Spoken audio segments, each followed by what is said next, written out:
Okay, hello everybody. This is Mike Overstreet again. Um, Everybody kind of knows me, but I want to kind of introduce you. I'm going to butcher your name, so I'm going to let you pronounce your name first. So kind of introduce yourself and who you are and uh, what you do. Yeah, absolutely. First of all, thank you very much, Michael, for inviting me to having this conversation. My name is Mauricio Corona. I am based in Mexico City. Yeah, that's the right pronunciation. I am based in Mexico City. I have been working in IT. I think that last from 15 to 20 years.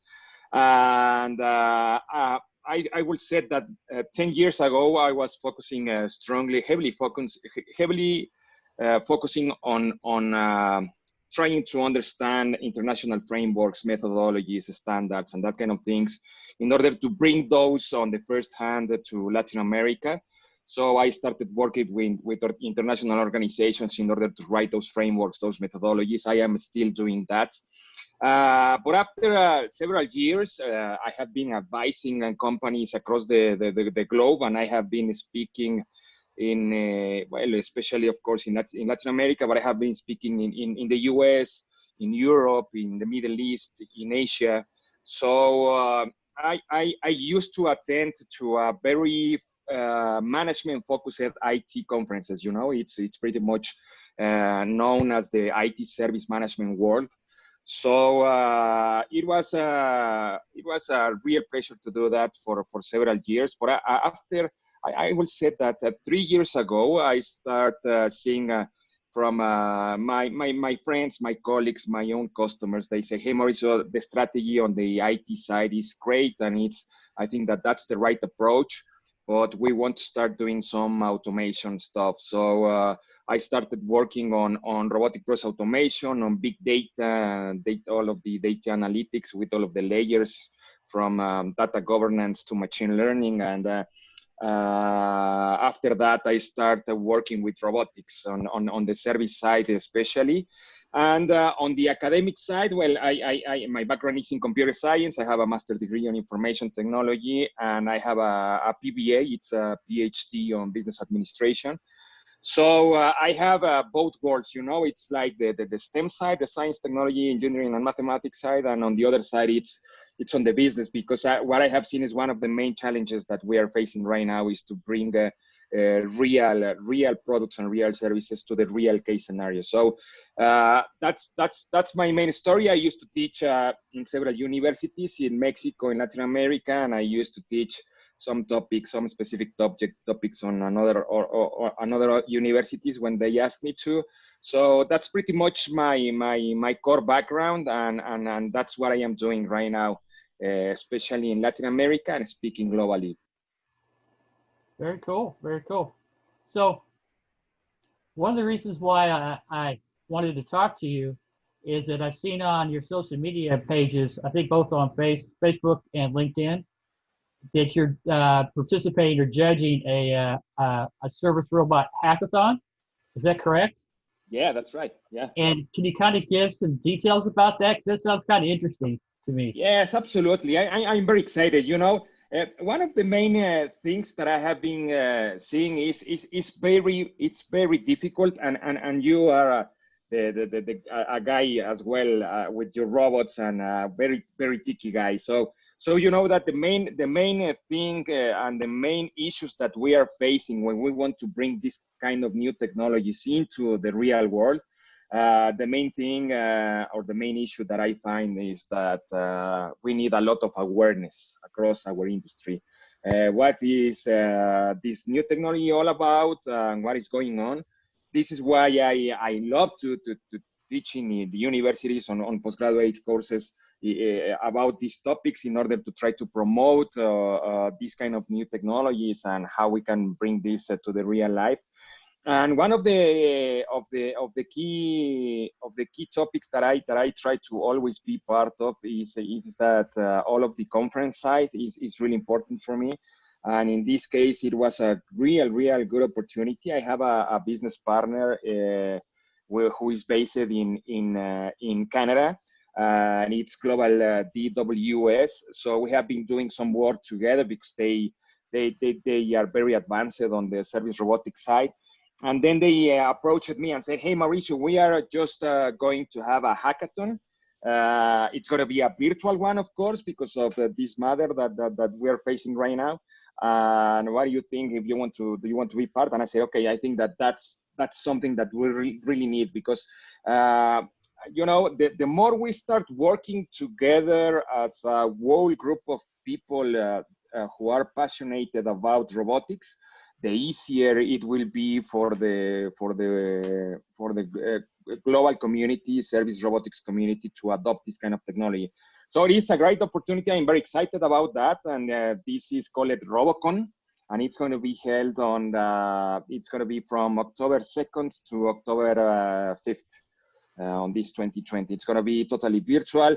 And what we are trying to achieve is to bring international community into this hackathon. You know, one of the key objectives that we have is that we do not want this to be a very exclusive event for North America, or for a specific part in Europe, or for Middle East. No, it is like, let's just bring, let's just send out the message and the invitation to the international community, and let's try to bring them on. Yeah. Cool. Very cool. So yeah, it's an online hackathon, correct? Yeah, that's right. It's a hackathon, and so what we are trying to get is a group of people from this designers, people, hackers, you know, engineers, all of the kind of different kind of roles that we need, that we all know that we need them to work together in order to bring a good solution. And there are going to be several topics that we want to challenge. So we will challenge against some solutions, of course, for the health system and the coming COVID-19, of course. On the education side, on the financial sector, we are going to have as well some topics regarding transportation, hospitality, business. We strongly believe that this service robotic side, much more than the industrial robotics that we are used to see on every single factory or that kind of things. The service robotics industry is going to grow exponentially in the upcoming years. And why is that? Because the service robotics can be applied to every single vertical industry that we can find out there. So I think that's what it's very impressive of the scope that you can have on the service robotics side. And this is what we are trying to achieve, bringing as many people as we can in order to start. Of course, we will profile them, and then we will say, okay, what are your main interests, or what is your main background, and considering that, then we can just start working with some teams. And it is a wide open invitation, in the sense of we are not really looking for highly experienced engineers on robotics. You know, what we are looking for is, of course, if we have these kind of roles, that will be great. But of course, we are trying to bring, what about undergraduate courses students that are really good on some kind of circuits or on some kind of development. So I think that it's going to be very interesting. So let's see how it goes. And I strongly believe that this kind of efforts should continue from now on, in order to provide one single space to the worldwide community, in specifically the service robotics. That's really interesting. Okay, very cool, very cool. So you're gonna have some general topics in the service robot industry over, like you said, everything: hospitals, restaurants, businesses. Are you gonna have? Is it more software, or are you gonna have any hardware involved, or? It's going to be hardware involved, and of course, what we are going to ask is, okay, we're going to challenge the teams in order to say, okay, this is the global issues that we are facing. We strongly believe that service robotics can work on this side, and on the other side. Please make yourself comfortable, you and your team, in order to bring some kind of a proposal. And of course, it's going to be pretty open. Right now, the organizers are still working on the details, but I think that everything is going to be possible. What I have seen and what I have learned when I arrived with one potential customer, then they said, "Hey, Mauricio, I want a robot, and I want this robot to do specifically these kind of things." And then I said, "Okay, you do not need especially a humanoid. What you need is maybe a robot on the software side, or a robotic process automation, and it's going to be an RPA." And it's actually a robot who will help you to automate what you are asking me to do with a robot. So it's going to be cheaper, it's going to be easier, it's going to be faster.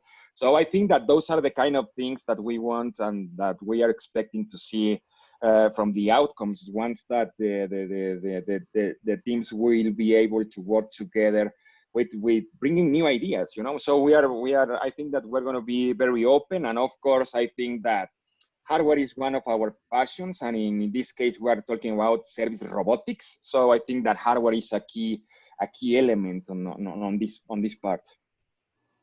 Okay, cool. Definitely sounds like that. Maybe talk again as the event gets closer, when the details get kind of established and ready. And definitely, I'd love to talk afterwards, your experiences and what you've learned and stuff that you would like to share. That'd be very cool. Absolutely. I definitely, I definitely agree with you. There's definitely there's going to be a boom in service robots, and can you and me predict where it's going? Probably, I don't, probably not. But it's definitely it's coming, and there's a lot of advantages, especially with the pandemic. There's a lot of opportunities, and it's going to be. I'm going to be fascinated to watch and see how it develops and change, and how people jump in and come up with solutions to just normal standard problems. I mean, there's all kinds of stuff that I've talked to friends about how robotics can help in, especially with the pandemic, uh, maintaining social distancing. Uh, just like it, I love the restaurant, the restaurant example. Yeah. I think more restaurants should think. I mean, it's kind of out of the box. I know a lot of restaurants don't have a lot of money right now and they're struggling, but I definitely think to maintain social distancing and open up restaurants, that robots like Snow and others can help be waitresses and waiters and busboys and deliver food to tables and help maintain that social distancing. So um, I think, yeah, I'm gonna I'm gonna love to watch your hackathon and how it develops and what cool ideas come out of it. Uh, uh, use this like there's all kinds of stuff that service robots can do. Like I said, delivery robots, both indoors and outdoors, uh, hospitals, quarantine areas, deliver supplies to the individual patients. You know, maintain that social distancing, and because the great thing I like to tell people is robots can't get COVID-19. Uh, and so most of the studies say that it's hard to get COVID-19 from a surface. You can, but it's more difficult than if you're standing right next to a person. So, and it's really easy to disinfect a robot. You can use UVC or spray alcohol on it after every exposure. So yeah, it's so wide open right now. It's kind of I think it's kind of like the early days of computers and the internet, because I think the hardware is very close. I just think it needs that that killer app, that thing that everybody needs. Because like the computers, it was the accounting software, uh, and the internet, is all the selling stuff on the internet, selling the service on the internet. Um, it was not the sharing the information that caused the internet to explode. It was the selling of a service that caused the internet to explode. So I definitely think robots have, especially service helping robots. And the other great thing I like to tell people is you don't have to worry about. So if we're in the middle of a pandemic and we need robots, the robots can step in and help. But as like a pandemic or a crisis occurs, we need the robots. But after the crisis is over, we don't have to worry about laying the robot off because the robot doesn't have family, doesn't have a wife or kids or husband and kids or grandparents to support. Yeah. So you can lay a robot off in a sense, and what you do, you put it in the storeroom somewhere for the next emergency, and so I think there's so many advantages to have. It's like respirators and ventilators and gowns and PPEs. We've got these storehouses full of these stuff now. Why not have storerooms with robots? So when a pandemic or a disaster or some bad situation happens, we could just go to the warehouse and grab the robot and distribute them and then be off and running. So yeah, you're absolutely right, and you know, it is. Yesterday I was having an interview by some students, and they were asking me about. Hey Mauricio, okay, robotics is really great. What would you think that would be something that is missing? Because I always mention about well, we need to bring real solutions for the real life problems. So they should be affordable, they should be suitable, they should be solving a specific outcome. And as you previously mentioned, the main issue that we have, for example, right now on restaurants, it is like, well. It is a great idea. I would love to have a waiter robot right now with me, but I don't have money. So when these guys were asking me about that, I would say, well, of course you have on the robotics side, you always think on STEAM, on science, technology, engineering, and mathematics. And what else do you need? What else do you need in order to bring this to reality? And I mentioned them the business side. You have a specific issue right now. You have a completely new environment, and in this environment, you right now are having a variable that is the economic side. So one of the main things that I have seen globally is that on the business model side, on robotics, especially on service robotics, it is they are launching, yes, you can actually buy a robot, but you can lease a robot as well. So you can just pay a rent. And as you just mentioned that, well, how long is it going to take the social distancing? Social distancing. We doesn't even know what to answer to that. And we know that it's going to be completely different. It all depends on the countries. Maybe, for example, if Russia is just successfully vaccinating all of their citizens, then, well, maybe social distancing will be shorter than for Europe or for us, you know. So it all depends, and it's a very practical way in order to, okay, I will actually hire a robot, a waiter robot, in order to help me to first of all, attract more customers. Because if you said, hey, this restaurant is having a robot and the robot is actually serving your food, it's like, wow, it's the wow factor, you know. It's like, wow, okay, let's go and see that. And this is something that the restaurants urgently need, that they need to attract consumers, and they need to attract their own customers, so they can come back to life. And on the other side, you can actually hire this robot for just 2, 3, maybe 4 months. And after that, say, okay, that's enough. Thank you. Thank you very much. That's it. And then you can get back the robot to the store area, or to the storage area, or to the leaser.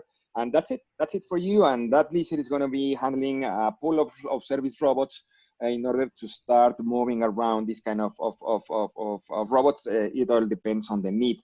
So it's very interesting. It's very interesting that you can actually find new ways in order to just quickly adapt to the new normal, what we are calling the new normal right now. So I think that service robotics has so much to offer right now on this matter, and we are actually seeing over the internet with some colleagues that you are connected as well with them, but from the Netherlands, that they just open just a Chinese chain and restaurant, and they have a robot like Snow, the one that you have behind, just as a hostess, and they have a waiter robot for serving the food.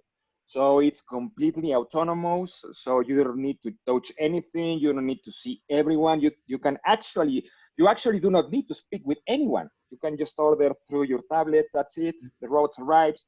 Then you feel more comfortable, and then you get out. And that's pretty much what we are seeing in Europe, in Middle East, of course, in Asia. They have been doing this so long ago. So yeah, it's very interesting, and that's one of the that's one of the key areas on which service robotics can actually work on hospitality, especially talking about restaurants or any other kind of retail or something like that.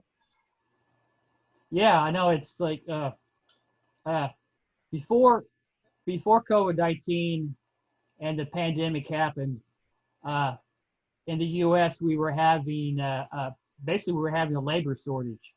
We were having jobs, entry-level jobs. So what robots like Snow are great for is simple, uncomplicated, repetitive tasks, and then and so when you have so one of the great examples I like to use is everybody's worried about robots taking their jobs. Yeah. And what I like to say is I think it's a great opportunity because I don't know how it is in Mexico, but our first teams, our high school students, have a great opportunity to learn robotics through first competitions, and and I love first, but I think if they had, especially with the pandemic and issues brought on by the pandemic, I think if they could modify the competition where they had real world applications, kind of like your hackathon, where they gave the students like a restaurant or a place of business instead of having an arena, you have a restaurant or place of business or a lawyer's office, a dentist's office, doctor's office, and you gave them tasks to perform autonomously or remote control in that place. And then, but what I think the great thing is, once they get that knowledge and experience, they can go to a restaurant or place of business. I know a lot of restaurant owners that are really smart when it comes to business, but are not tech savvy. So what would happen if you unleashed thousands and thousands of high school students with basic robotics knowledge, and they could go into a place of business and say, "Hey, look, I do first, and I did this. I can be your robot shift manager or your robot maintenance person, and you can unleash them, and they can go work on the weekends or evenings or during the summer." And I think there's all kinds of cool opportunities to get experience in for kids to jump into robotics and help in this situation. Yeah, that's right. And I think what I have seen is a strong focus, even on biggest corporation on these kind of things that you are mentioning. For example, Lego just started selling a package, so you can actually be maybe in elementary school, and you get this package, and you will have small pieces of blocks, and they have some kind of circuits.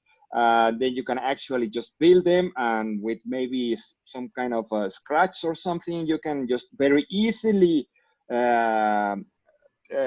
get the program into the robot, and you are actually starting to learn mathematics. You are starting to learn science. You are starting on a much more easier way, even for you as a young kid. So I think that there are very exciting days coming, and I will say that being in IT hasn't never been as exciting as it is right now, and I think that it's going to get better and better, and that includes for the younger generations. And when I mean younger, it is like even from elementary schools, that they can just start trying to figure out these kind of challenges, and how their own schools can just start building new ways of teaching robotics. And I think that that's very important, and that's a trending. And unfortunately, what I have seen is that the academic side hasn't seen this yet. Of course, there are much more highly educated countries like yours, like Europe or Asia or something like that. In Latin America, of course, we are not exactly in the same position. But I think that with these kind of things, what's the biggest accelerator for digital transformation? The biggest accelerator has been COVID-19. So I think that from these kind of very, very tragic and very bad things that are happening to our world, we need to start taking the best from it. And taking the best from it means that, okay, now we all understand how important it is to being able to communicate on a much more agile way, being much more lean on our products, on our services, trying to focus on value and trying to deliver value in short terms, trying to be much more innovative in order to try to get back on track more easily with technology, and trying to get some kind of money back so we can just survive in these turbulent times. So I think that technology is pretty much the answer, and it's in different ways. But I think that right now, service robotics is not exactly well known. But I think that it's going to get the first side. It's going to be very protagonic on this kind of the new normal, and that's what I am expecting.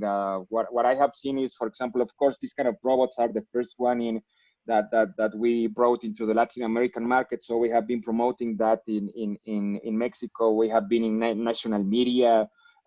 We have been doing some proof of concepts in hospitals and that kind of things, and they immediately got the attention from I have some business partners in Peru, in Ecuador, in Dominican Republic, in Central and South America, and they say, "Hey, Mauricio, I didn't know that you can actually do that even in Spanish," and it's like, well, when you talk about robotics, and when you talk about conversational AI, there's no limits. There's no limits. You can actually speak with the same robot in 8 different languages, and it's like, wow.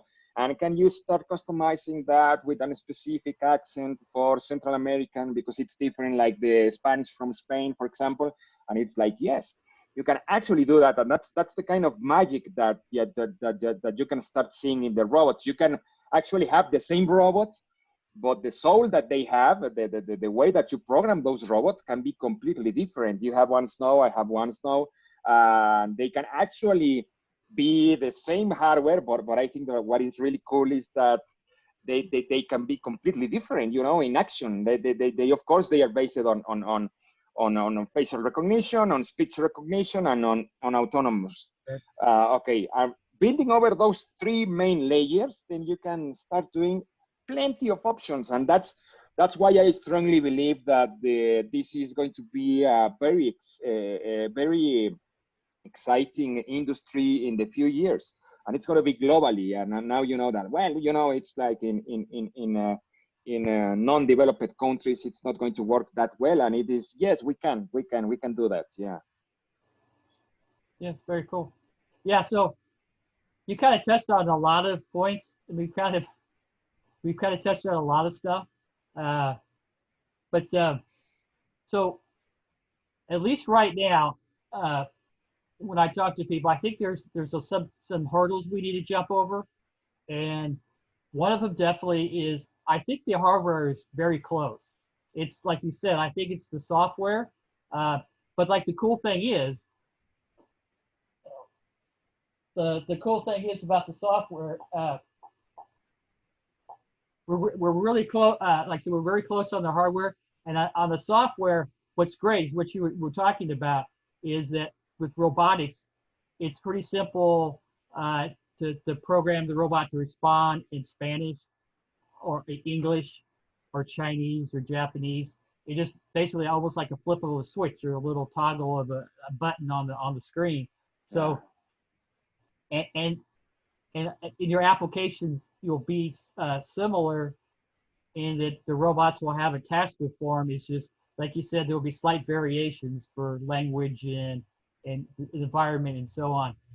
But that's one of the hurdles I think we need to get over, because when we introduce robotics into a business where somebody may be very business savvy, can make money, knows how to run a restaurant, knows how to how to be a very good lawyer, knows how to be a very good dentist. As we first start introducing the robots into that environment, we're going to need to be careful and very helpful to those people and to educate them and to train them, or to give them some resource to set up the robot and then modify it for the individual business. And then not only will so that first time for every business that a robot goes into, we'll have initial setup, but there's always going to be modifications and upgrades and changes. That's right. In the future. So either we're going to have to train up people, or we're going to have to give them sources of labor to help them do that. Yeah, absolutely right. Yeah, if you said, "Hey, I want a robot and it's gonna be easy," I would say, "Well, it's not exactly easy." Why is that? Because the main challenge that I have seen is every single robot is totally different from one company to the other. Why is that? Because you have different needs. So you can you need to actually customize every single robot for every specific organization. It is not just like, okay, I have snow, I will just buy snow and that's it. No. You need training, you need awareness. The executive team will need an executive overview at least about what robotics is, and this is why we are very focused on. First of all, before we start talking about robots, we talk about what you previously mentioned. That is about that. Well, the robot will steal my job. I will lose my job because of the robots. And the other one, it is like, well, it is all about customer journey. We need to understand your business model. We need to understand how many interactions you are having with your consumers, and for every single line of business that you have. And once that we have that, then we map every touch point on the customer journey. And maybe I have, for example, on a restaurant or on a retail in a mall, I will find, okay, you have 11 points of interaction.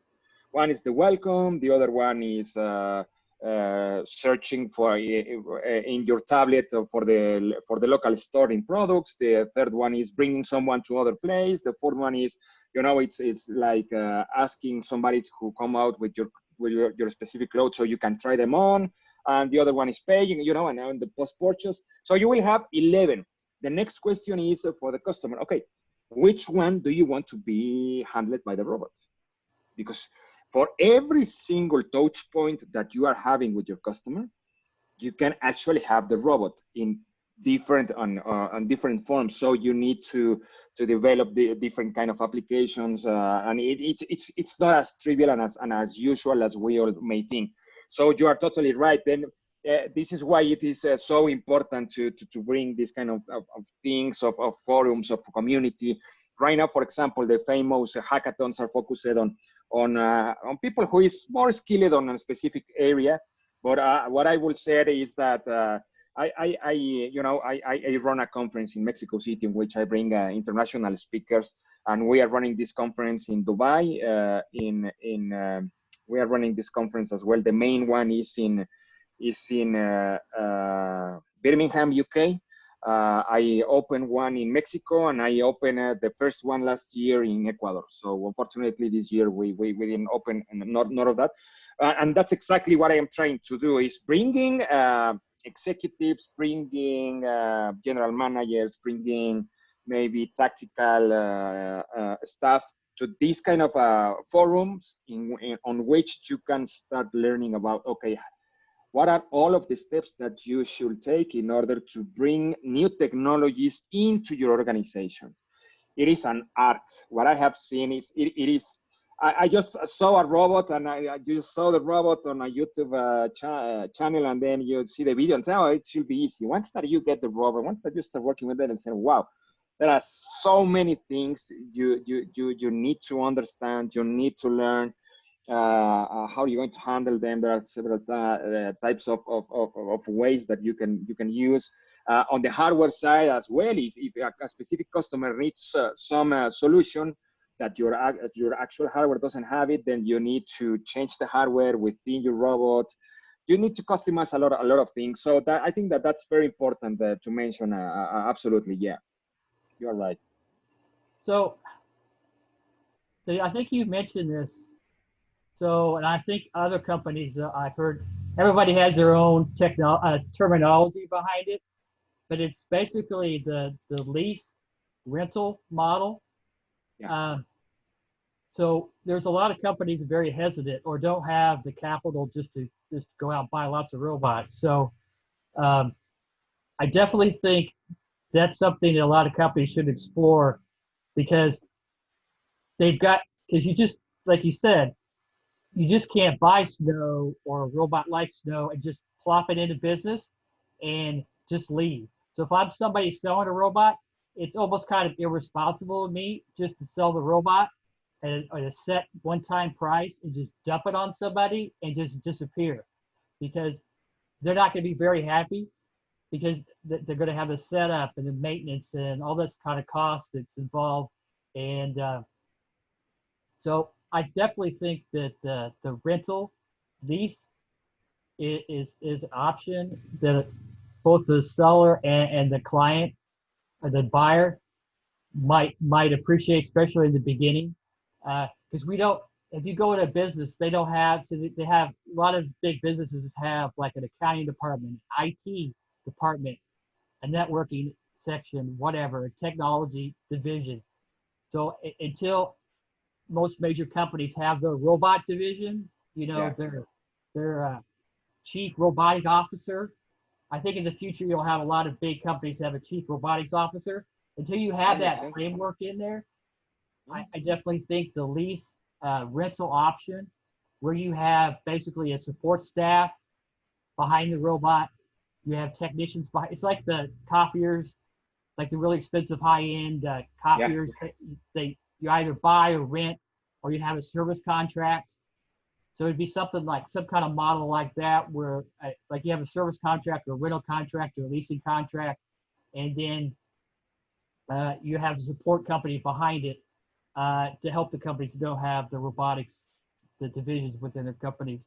So I definitely think that's a model I think a lot of people are exploring. I've heard that from multiple people, multiple companies about that. So yeah. yeah, absolutely right. Yeah. In fact, I just remember a short story. What was the main the key fact that I saw that I said I need to get into robotics? 3 years ago, I visited a customer, a big customer in Mexico City, called me and said, "Hey, Mauricio, we need you to help us to arrange some new stuff that we are handling." I went to see them, and then they told me, "Oh, hey, Mauricio, we want to get into the robotic side. So we want to bring a humanoid. We want a humanoid. We need it to be ready as soon as possible."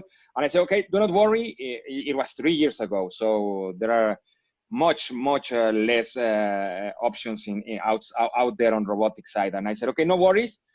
We need to understand on which kind of line of business do you want the robot, the customer journey, all that we just previously mentioned." And I said, and once that we understand that, then we can order the robot and we will bring the robot and then we want to start. And they said, "Okay, Mauricio, just a quick fact.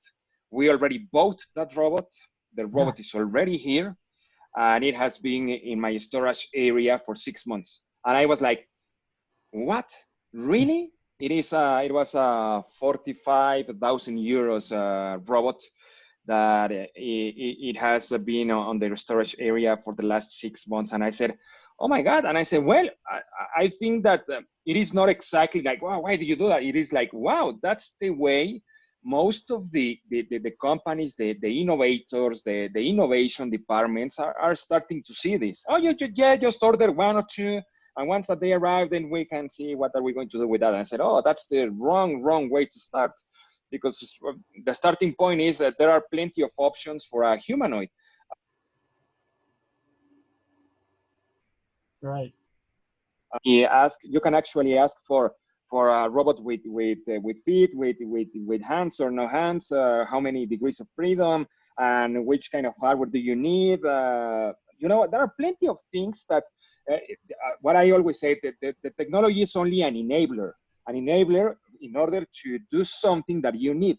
But if you do not know what you need and you start buying technology just per se, then we are starting with the wrong foot. So yeah, it was pretty impressive, and that was exactly what I said. Okay, now it's time to get into the robotics, because the region is going to start asking a lot for this kind of advice. And yes, it is going to be even a main line of business. What I am waiting for us is that it's going to be a main line of business. It's consultancy on robotics side.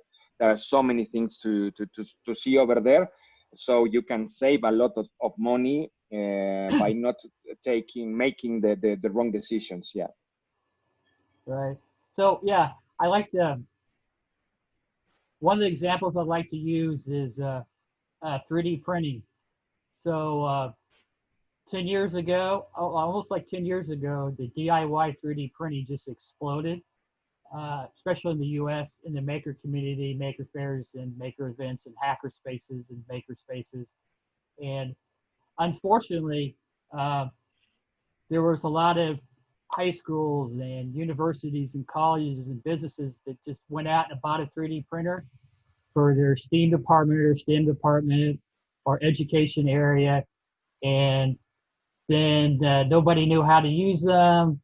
They bought the really cool looking 3D printer that they saw advertised, and they bought it, and it just kind of sat there, and because nobody knows how to use it. So it's going to be the same thing with robotics. It's going to, like you said, there's lots of opportunities, really cool opportunities for people who with knowledge and skill to jump in and help. But yeah, it's that's one of the you're answering. It's kind of funny. You're kind of answering all the questions I had. I'm not asking the questions. We're just talking and they're coming up. So, but yeah, it's but I love I know I've already said this. Especially in the U.S., I love the first robotics and the Lego Leagues and the VEX. Because I think there's a lot of opportunities for high school students to take that knowledge and just jump in and help on evenings and on weekends and during the summer, and they can help bridge that gap. But so you have a background in education, but I think in the higher education areas, there is kind of it's like years ago, and there's still this problem in the U.S. There's a shortage of IT programmers. A lot of kids want to do gaming, but they don't want to do business applications or financial applications and stuff like that. But I also think in robotics, especially in the U.S., there's an understanding in the educational world about automation in factories and using robot arms. Yeah, yeah.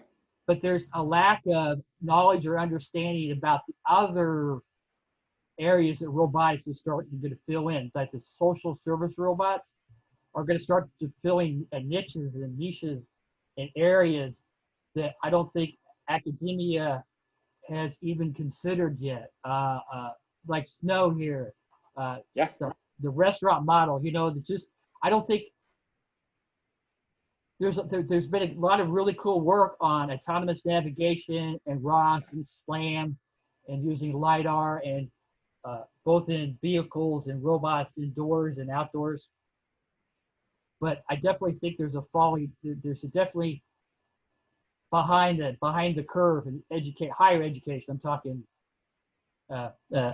like just a simple bachelor's of science degree in robotics. It's not really there. You have to get a master's and a PhD in robotics. That's right. Yeah. And the main thing is that we are struggling with time. It's time to market, and if we are expecting that, okay, I will go through my undergraduate, and then I will go to postgraduate, and then I will do a PhD. It is like, what? Just for the PhD, you have 5 years, and for the master degree, you have 2. And, it's like, no, we just can't wait for you. We need you now. We need this kind of capabilities right now. So we need to start working on additional kind of formal and not formal education in order to develop the right competencies in people, you know. And it is like before this, I am for example surprised about how many mathematicians I am working with for running the data analytics projects. So it is not like, okay, you need mathematicians, you need guys, experts on customer journey. We need really good guys on the business side for building the right business model with the robotics stuff. So it is challenging. It's challenging for education. And I think that companies or people like you, like me, have a high responsibility. And that's what I am always very, very pleased to be invited for people like you who are always concerned about creating and developing content in order to explain these kind of things on a much more easier way, like just a talk, and a lot of plenty of things are coming on. So yeah, I think that service robotics is going to be huge. We already talked about several industries, but a couple of days ago, I had a conversation with, it's pretty much exactly the same. Hey, Mauricio, I saw you on a conference and I am interested on talking with you. What can we do together? I am on the automation side for offices and for houses. And, you know, that's all of the IoT new stuff for smart homes and smart office. And it is like, hey, and I am in charge. My customers follow me because I always bring new technologies, and then they see those technologies actually working in my showroom. And I think that it will be really interesting to see your robots manipulating all of the smart home or all of the smart office. Why don't we invest time on this and let's try to do some kind of joint venture and let's move on. And I was saying, wow, that was something that I wasn't even expecting to start working right now on smart homes, you know, because when you see service robotics, it's like, no, we are going to the on the B2B side, and it's going to be pretty much over there. But the truth is that it is not like that. And I can actually see, for example, Snow working on or living in a house and helping with all of those smart commands and doing additional tasks, or even smaller robotics, humanoids on the humanoid side that can actually do that work. It's not going to be just like as worried as it is right now with your Alexa or with your Siri. It is like, well, if you have a big house, then you need to have 10 different devices, and it's like, well, it's quite messy. So I think that it is very interesting to see that this kind of the smart on everything is coming. And that includes the smart office, of course, yes, with illumination, with, you know, everything is automated. But we are translating, or we are arriving to an area in which we are going to start talking about smart homes. And I strongly believe that once that we have access to, for example, 5G networks, then we can start doing some additional stuff out there just in the middle of the park, or I don't know, something good is coming, because the much power we have within the robots, and the much bandwidth, the more bandwidth we have as well on telecommunications networks, especially on wireless and in this case on 5G. I think that everything is going to be very interesting, and you know, the kind of possibilities. If right now we are talking about, there are plenty of possibilities from the robotic side perspective. Well, if we have that kind of connectivity out there, anywhere, everywhere, so I think that this is going big, and we are going to need plenty of people with the right competencies in order to support those robots out there. Yeah. Definitely. Yeah. What is that name of the satellite Wi-Fi that SpaceX is working on? Oh, I don't know. It's I lost it now. But yeah, I think I know what you mean. Wi-Fi, that satellite Wi-Fi they're working on is a huge. I don't think people realize how important that's going to be in the future for connectivity, because there's lots of people, even in the U.S., our big cities, some areas of big cities don't have very good internet or Wi-Fi. So we need Yeah. we definitely need, and robotics is going to huge benefit from 5G and high-speed networks because cloud robotics, yeah. Yeah, that's right. And it is, yeah, yeah, I have seen, for example, in several Tesla forums, I have actually seen that, hey, I was driving my Tesla in the US, we were in the mountain, and there was no communication. So if you are talking about a smart car, then of course you need connectivity all the time. So yes, you are having some inhibitors even in the US. Now let's just imagine how important it is for countries like Latin America to have access to this kind of technology. We're very restricted. We are very fortunate, yes, in the main cities, I would say, we have evolved a lot. And for example, in just Mexico City and the surrounded area, we have, just imagine that we have 24, 25 million people living in here. And just imagine the amount of technology that you need in order to being able to support these kind of cities. But what is going on? The far you go into the country, then the less access to technology that you are having. And if this is the case in Mexico, when you go to the south, when you go to Central America, South America, it's getting worse. It's getting worse. So we definitely need this kind of technology, and that's pretty much that's the why. Why do we need to keep growing and keep thinking and keep betting on this kind of new technologies? We urgently need that in order to keep evolving, and that's something that I think that it's very important. And of course, behind, I have always said that yes, okay, I know that maybe we are concerned that our robot is going to do a specific manual job, and then you will destroy one job. And I said yes, but historically, technology has created much more jobs than the ones that they have destroyed, and it's like destroyed. So it's just a transition time. What do we need? Of course, we need to start training the people in order to do another stuff. And one of the main examples that I use right now is, for example, on the restaurant that we were discussing on the Netherlands. Hey, and what about the waiters? They were just fired out, and then you said no. The waiters right now are just in charge of the safety of the place, taking care of social distancing, on masks, on that kind of things. So they are doing right now different stops, different kind of things that are actually delivering value to the consumers that are arriving to that restaurant. So that's the kind of thing of things that are going to start to happen. If one people is just going in and out, kitchen table, 100 of times per day, hey, does this add value? No. What adds value? The service, hey, how are you? How are you feeling? Do you want to take some wine? Okay, I'm going to recommend you which kind of wine is going well with your food. That's the kind of things that you are expecting from the human to do.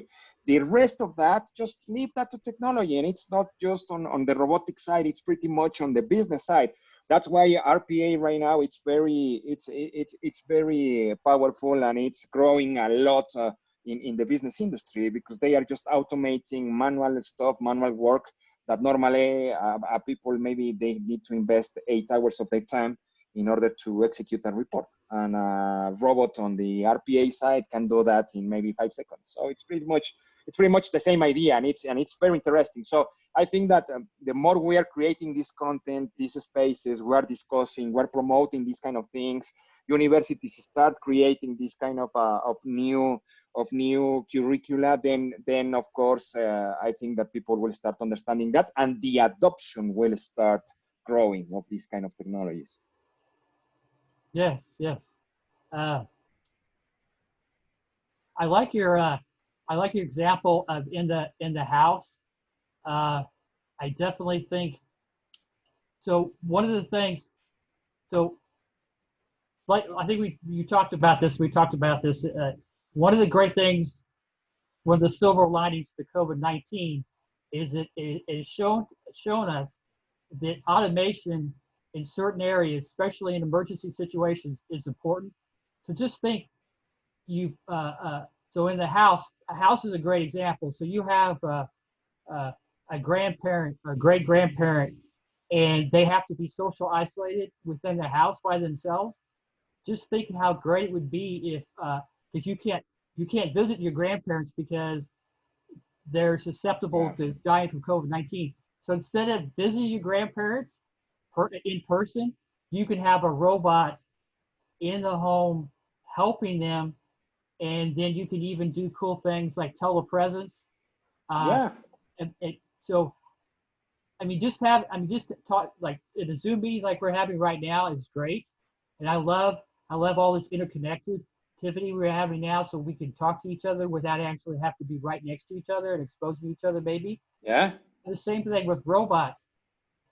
You can have a robot like Snow or something similar, and you can put it in your grandparents or your great grandparents or your parents' house, and through you know AI and cloud Yeah. robotics and through telepresence, you can help them get through their day without exposing them Yeah. to bad situation like COVID-19. So yeah, Yeah.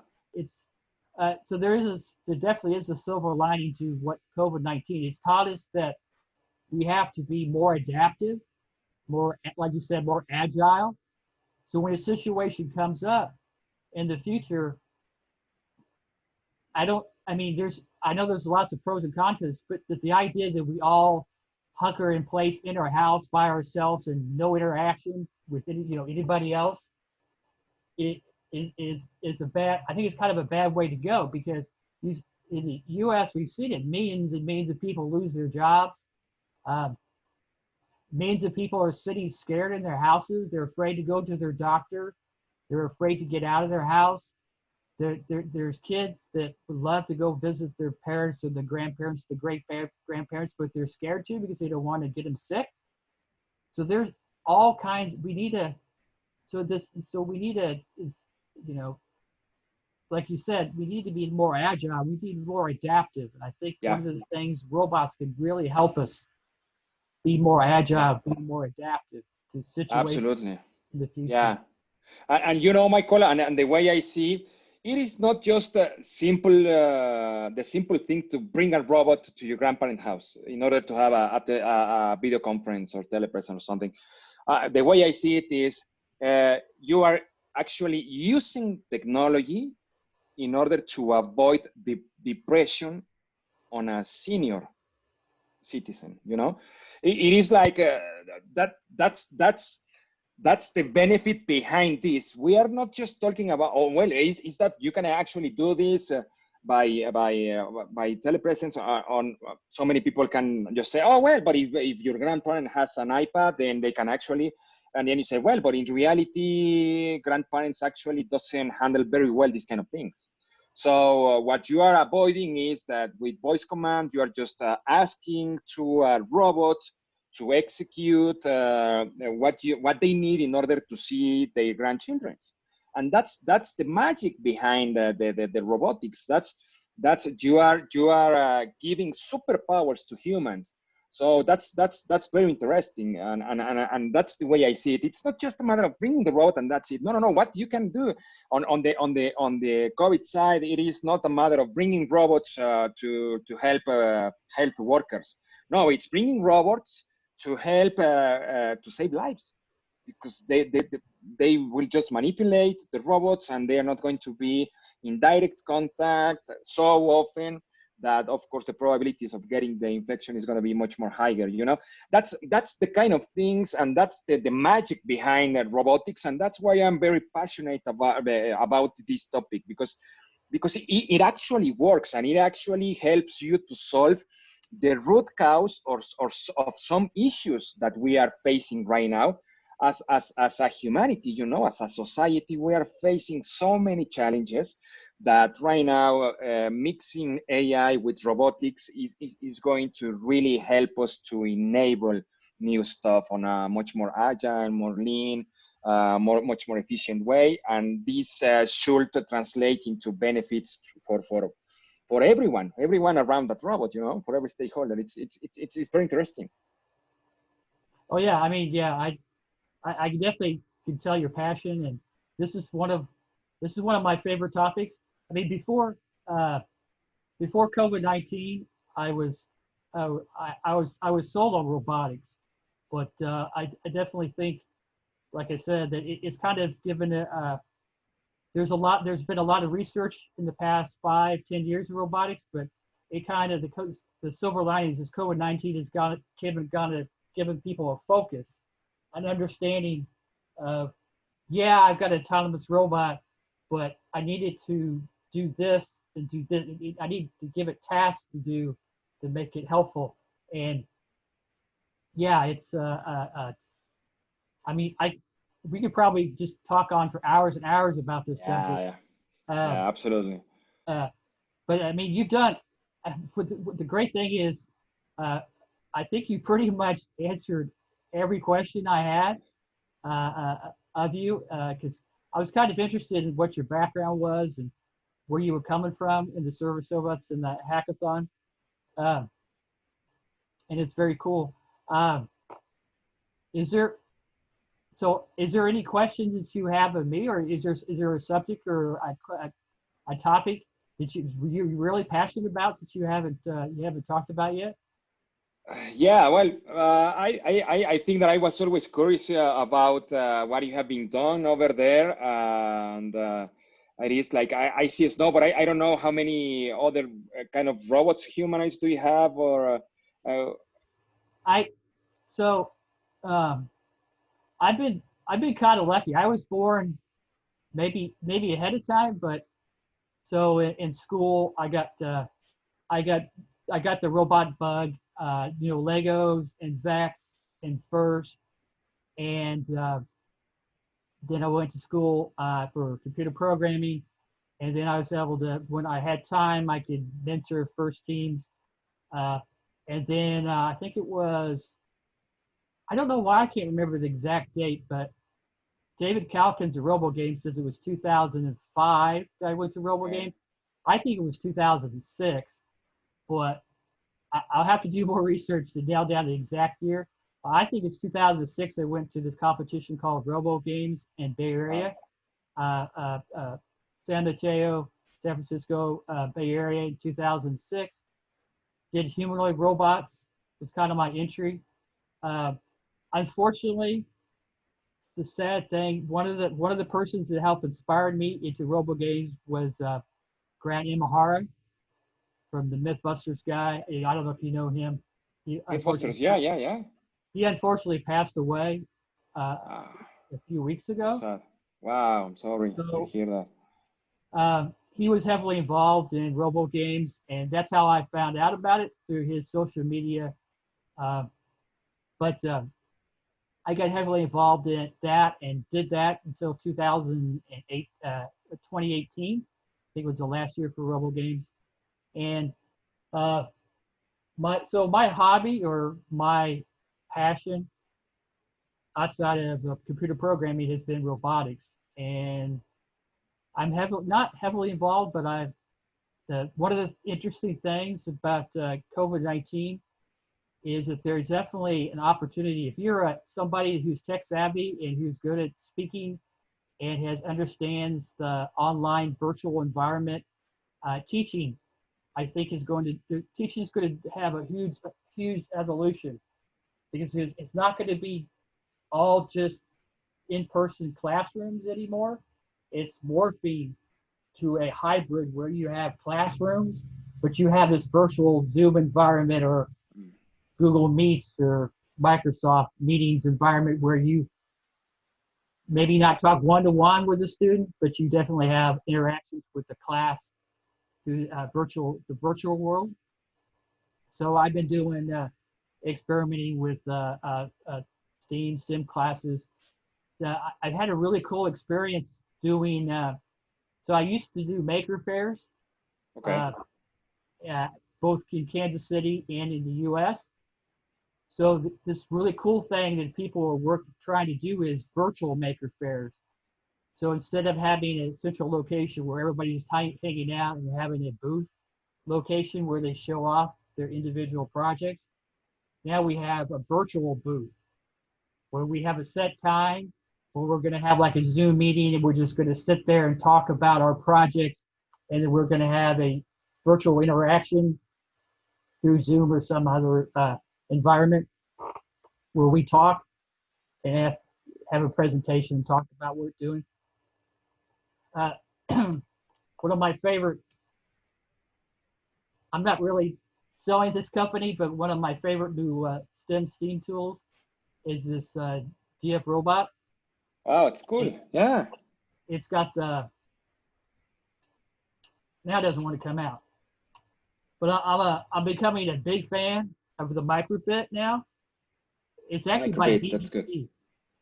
And what's really cool about this is Microsoft has a programming environment that has a kind of a scratch blocky code. Oh, really? Wow, that's good. But what's the really cool thing about it, and it's Microsoft make, I think it's Maker programming, make programming.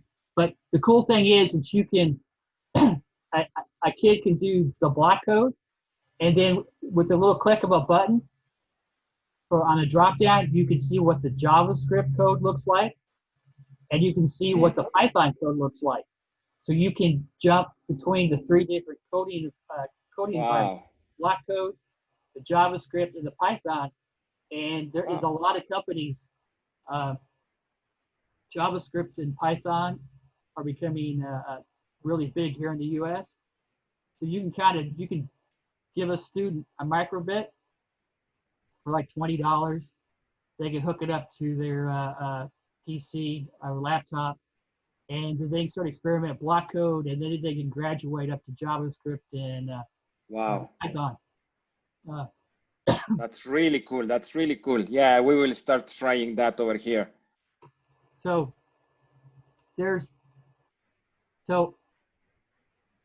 I am a big fan. Don't get me wrong, I'm a big fan of Lego and Vex and First, but I do think that there is some limitations. Absolutely. To all three, and that especially when you get into college, you need to know the programming. You need to know the Python and absolutely. So the ability to take what you're learning through some simple robot like this, and then you can use that skills you're learning to then go into something like Snow or something a little more high-end robot. But yeah, I do.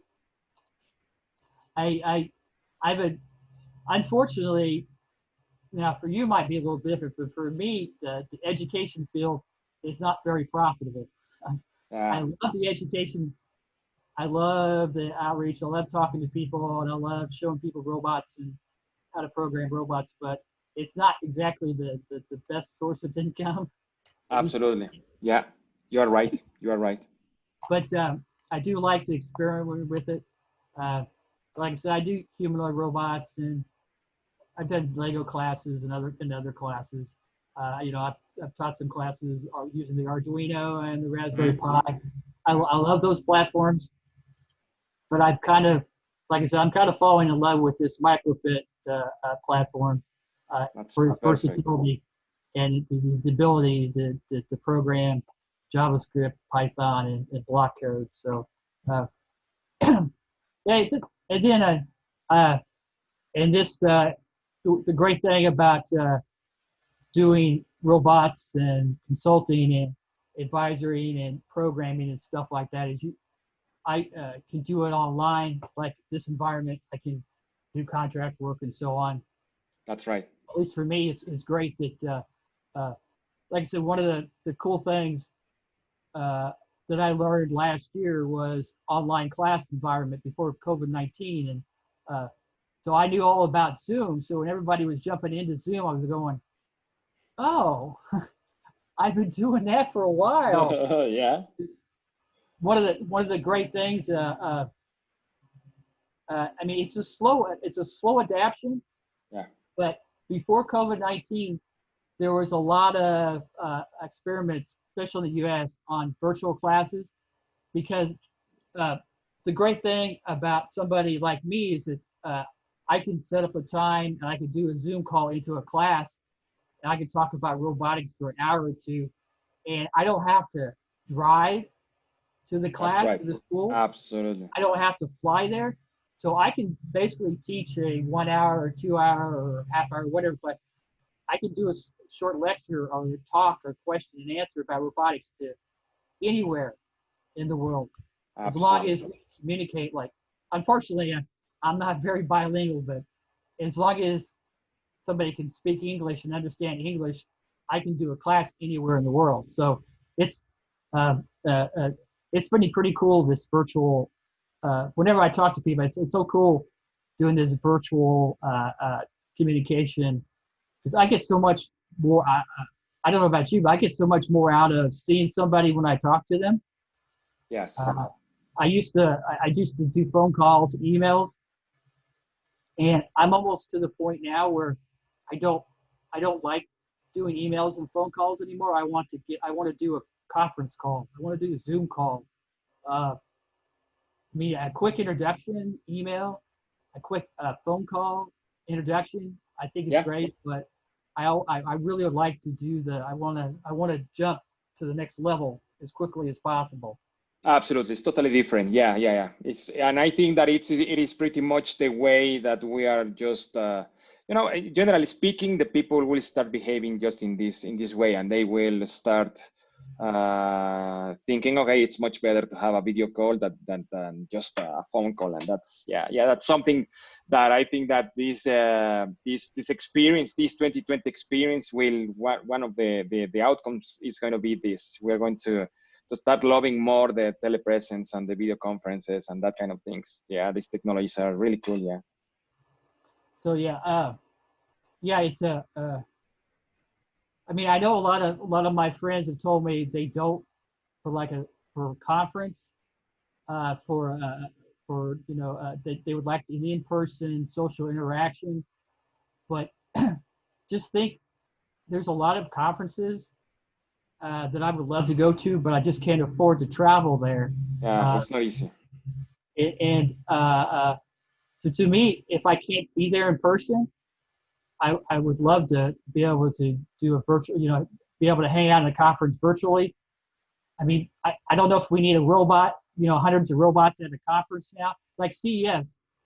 Yeah, I'm yeah. going to be interested to see how CES evolves, because I think CES is going to virtual.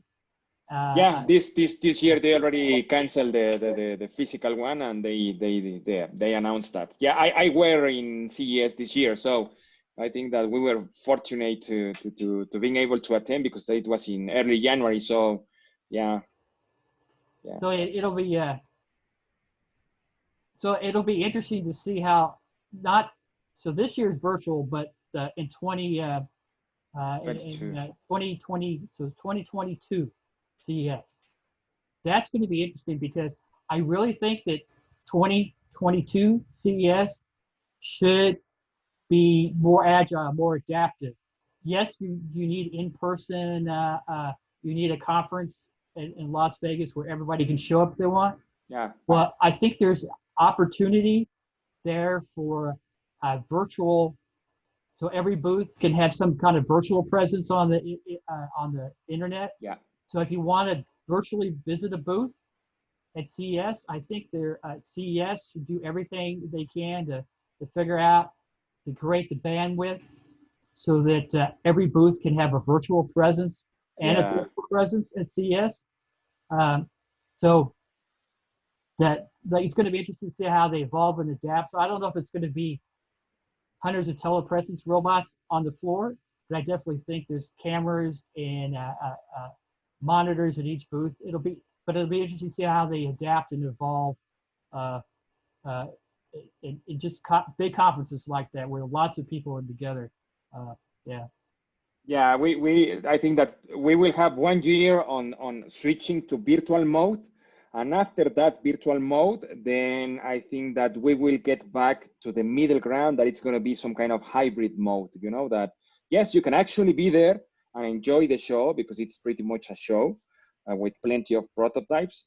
But you can actually be there as well, just from your desk in your home. So I think that yeah, that's something that will start happen to these kind of massive events from now on. Yeah. Yeah. Very cool. Because I don't. So I think was the last major pandemic was 1917, 1918. So I've talked to a few of my friends. I don't know how I could survive back in 1917, 1918 because they didn't have the internet. They Yeah, didn't have TV. They didn't have Netflix. They didn't have Amazon Prime. I mean, I know you have book. They had books back then, and you just go buy books. But how? I don't know. There's just no social interaction. You're quarantined yeah, down. You have no social interaction. Would have driven me nuts. yeah, Uh, uh, but yeah, we're kind of diverging now. But this is not a very topical, interesting comment. Where I think, like you said, we need to be more adaptive and agile to how we respond to it. yeah, Definitely. But yeah. oh, I was big in. So this doesn't have anything to do with robotics, but I was big into. I was big into 3D printing, the DIY 3D printing. Yeah. So, Wow. uh, so the early days of COVID-19, you couldn't get masks. So Yeah. luckily on Thingiverse, it might Mm, be hard to see because it's white, but this is a 3D printed mask, and you can put filter material in here, and you can interchange. that's really cool. Yeah, yeah, that's wow. I That's was good. able to, yeah. So I was able to print out my own mask, and then of course the face shield thing was big Yeah. when everybody's trying to get a face shield a Yeah. couple months ago. Yeah. Yeah. Uh, Perusa had the face shield, so I basically just took this and just printed out face shields and masks for friends and people Nice. I know. Yeah, But yeah. and but I think the 3D printing I think is a good example of these adaptive where maker spaces and hackers and individuals 3D printers jumped in and were able to supply even people with sewing machines. They were able to make their own masks and they were able to make masks for friends and for people who needed them. Uh, I think this kind of adaptive, agile thing where people saw a need and just jumped in is a great example that we should take in robotics. Uh, Yeah. we need to we need to jump in like this conversation and other conversations that you and me and other people in robotics can have with people. We need to jump in and say, hey, 3D printing is great, Zoom meetings are great, but hey, let's start thinking how we can use robotics and Yeah. to help in situations like this. Definitely. Yeah, I totally agree. And I think that it is time to start this kind of conversation. So that's why I thought always since I got your invitation, I said that's something that we just start doing, and even more often. And yes, and like you mentioned, even we can just start running some panel discussions with more guys and trying to figure out what's the best and the right way to try to bring this work together. You know, it's much more easier to bring the awareness all of our countries need if we just join our forces and start discussing these kind of things and start seeing what's the most effective way to bring a specific kind of technology to a specific part of the world, considering every single need that this part of the world will have, because we are finding different needs, of course, and yeah, it's going to be very interesting to that, and of course, I am very looking forward to working and to keep in contact with you, Michael. Very cool. Yeah, I can't. I'm going to be very, like I said, at the begin near the beginning of the Zoom call. I'd be very interested in how your hackathon goes Yeah, and the results from it. And I definitely think we need to definitely touch back base, especially maybe near right before it happens, or especially after it happens, and talk about some of the cool things that you saw, uh, because uh, we're not going to in this Zoom meeting, we're not going to solve all the problems. We're not going to have the foresight or the crystal ball to know where yeah, robots is going. yeah, But because it's, I don't think, I don't think the people that the engineers that created and the programmers that created the first computers, I don't think they knew where computers were going. And I definitely don't think DARPA had any idea what they were creating when they created the internet. Yeah. I think they'd be shocked. I know that they'd be shocked and surprised and probably happy. But what's happened and the cool things is occurred because of it. So yeah, definitely think we need to stay in contact. And this has been. I don't want to. The great thing is we're in the same time zone. Yeah. So we one of the cons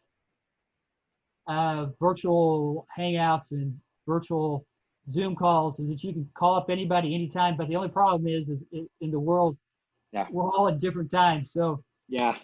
uh, that adapting to the different time zones can be a pain. But so uh, Yeah, but you know, I am very used to do that, and I have plenty of conferences with guys from Dubai. They are 9 hours ahead of us, and Europe it's pretty much 7, 8, or something like that. So it is pretty much on the afternoon for them and early morning for us. And for example, at 4 p.m. I am having a conference with Australia, a guy in Australia, and it's gonna be tomorrow early morning for him, and it's gonna be afternoon for me. So I think that we can handle these kind of things, and we just need to approach the right people that they are willing to connect and to interact and to share their knowledge with your audience. Yes, yeah. so okay, cool. Like I said, I don't want to take up all your time, so uh, I'm gonna stop recording now. But Sure. thanks everybody for if you're watching this video. Thank you.